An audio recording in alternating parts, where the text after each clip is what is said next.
जैन बेटा, class 10th math में हमने जो है पीछे क्वाड्रेटिक इक्वेशन का चैप्टर कंप्लीट किया बेटा। उसमें मैंने आपको एक चीज़ बताई थी कि कंप्लीटिंग स्क्वायर मेथड जो है वो हमारे कोर्स से डिलीट हो गया है, ठीक है ना। आज हम नया चैप्टर स्टार्ट करेंगे, अर्थमेटिक प्रोग्रेशन। इसे बेटा अर्थमेटिक प्रोग्रेशन को शॉर्ट में हम एपी कहते हैं, ठीक है ना। एपी कह दीजिए, अर्थमेटिक प्रोग्रेशन कह दीजिए, एक ही बात है। क्या होता है प्रोग्रेशन और क्या होता है अर्थमेटिक प्रोग्रेशन, वो समझिएगा। अगर किसी नंबर की लिस्ट देखें 2,4,6,8 और कॉमा आगे क्या आएगा बेटा 10, फिर क्या आएगा 12, इस टाइप से कॉमा लगा के हम नंबर्स की लिस्ट जो है वो मेंशन कर सकते हैं। ये जो नंबर्स की लिस्ट लगाई है 1 2 3 4 5 6 या 10 20 30 40, यही हमारी प्रोग्रेशन कहलाती है। क्या कहलाती है बेटा? प्रोग्रेशन कहलाती है। सही है ना। अगर नंबर्स की लिस्ट में हमें ये पता चल जाए थोड़ा आगे जाके कि भाई आगे कौन सा नंबर आएगा, तो वो प्रोग्रेशन हो जाता है। क्लियर है। जैसे 2 4 6 8 10 12 के बाद अगर मैं आपसे पूछूं कौन सा नंबर आएगा तो आप अपने आप बता देंगे कि 14 आएगा। सही है ना। 1 2 3 4 के बाद अगर पूछें तो 5 आएगा, 6 आएगा, 7 आएगा। ये आपकी प्रोग्रेशन होगी, ठीक है ना। और अर्थमेटिक प्रोग्रेशन क्या होती है वो समझिएगा। Arithmetic progression is a list of number in which each of them is obtain by adding और सब्ट्रैक्टिंग अ फिक्स नंबर। अगर हम कोई भी फिक्स नंबर ऐड या सब्ट्रैक्ट कर दें इस लिस्ट में से तो वो जो है ए पी बन जाएगा, ठीक है बेटा। जैसे कि 2 में क्या ऐड किया, 2 ऐड किया, फिर 4 में क्या ऐड किया, 2 ऐड किया, फिर 6 में क्या ऐड किया, 2 ऐड किया। तो कोई भी नंबर अगर फिक्स नंबर 2 ही ऐड हो रहा है, एक फिक्स नंबर ऐड हो या सब्ट्रैक्ट हो, तो वो लिस्ट जो है वो क्या बन जाएगी, अर्थमेटिक प्रोग्रेशन बन जाएगी। समझे बेटा। ये है इसको। इसके बाद आगे आ जाइएगा बेटा। टर्म्स क्या होती हैं, ये कुछ पॉइंट हैं, ये 3 ये डिस्कस करेंगे हम। ये हर जगह यूज़ होंगे, आप समझ लीजिए ये क्या क्या होते हैं। टर्म्स क्या होती हैं, जैसे ये 2 है, जो ये डिजिट दे रखी हैं 2 4 6 8, ये टर्म्स है। क्या है? टर्म्स। ये फर्स्ट टर्म, ये सेकंड टर्म, ये first term, second term, third term, fourth term, इस टाइप से टर्म्स हैं। समझे। इसके बाद कॉमन डिफरेंस। ये जो कॉमन डिफरेंस है ये होता है क्या, second term minus first term. ध्यान से समझ लीजिए बेटा।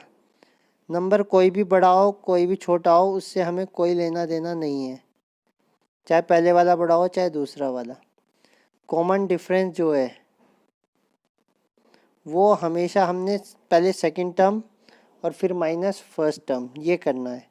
समझ गए नहीं समझ गए। तो अगर टर्म आएगी तो जो भी नंबर्स दिखे हैं वो टर्म्स हो गई, first term second term. Common difference में हमेशा second term minus first term करना है। क्लियर है। और इसके बाद आ रहा है number of terms. Number of terms को हम ये कहेंगे, जैसे अगर इतनी बड़ी हमारी सीरीज़ है तो इसमें 1 2 3 4 टर्म्स हो गए, ये नंबर ऑफ टर्म्स 4 हो गए। ठीक है कि नहीं है। केवल जहाँ तक बॉक्स बना रहा हूँ वहाँ तक, इस टाइप से।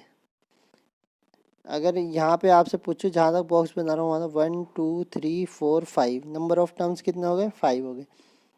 ये इसका नंबर ऑफ टर्म्स कहलाता है। ठीक है। कॉमन डिफरेंस के लिए आपको बता ही दिया है कि second term minus first term हो गया है। ठीक है। कॉमन डिफरेंस का मतलब second term minus first term. इसके बाद जो है जनरल टर्म्स ऑफ एपी हो जाएगा बेटा। जनरल टर्म ऑफ एपी क्या होता है वो समझिएगा। जो हमारी फर्स्ट टर्म होती है बेटा उसको हम स्मॉल ए से रिप्रेजेंट करते हैं। किससे? स्मॉल ए से। कॉमन डिफरेंस जो होता है उसको हम डी से रिप्रेजेंट करते हैं। किससे? डी से। और नंबर ऑफ टर्म्स को हम रिप्रेजेंट करते हैं किससे? एन से। सही है। ये स्टैंडर्ड इनिशियल है, ये हमेशा हमें याद होनी चाहिए।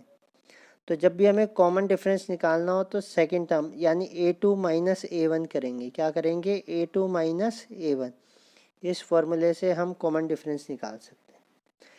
कोई भी टर्म उठा लीजिए, मान लीजिए ये दो टर्म उठाए, 4 माइनस 2 किया तो कितना आया? 2 आया। मान लीजिए ये दो टर्म उठा लिए, 8 माइनस 6 किया तो कितना आया? 2 आया।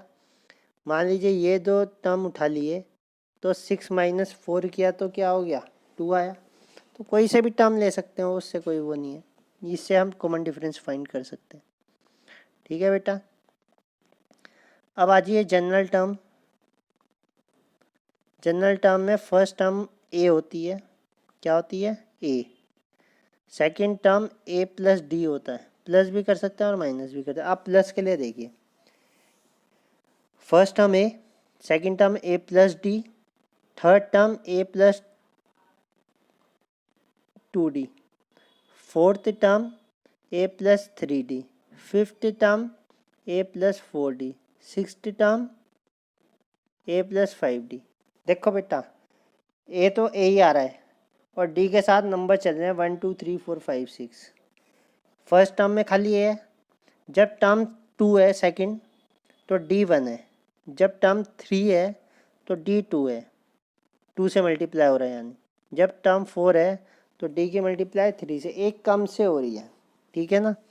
अगर मैं कहूँ 10th टर्म, क्या कहूँ? 10th टर्म, तो बेटा ए प्लस तो आएगा ही आएगा।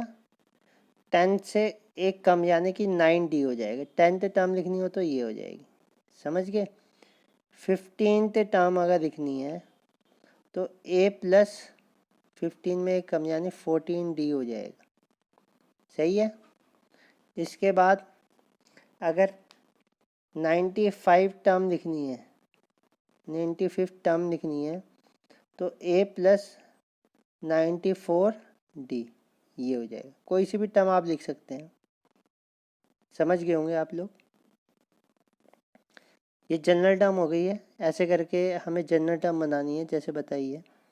फाइनाइट एपी जिसमें फिक्स नंबर्स हो, 1 2 3 कितने भी हो सकते हैं।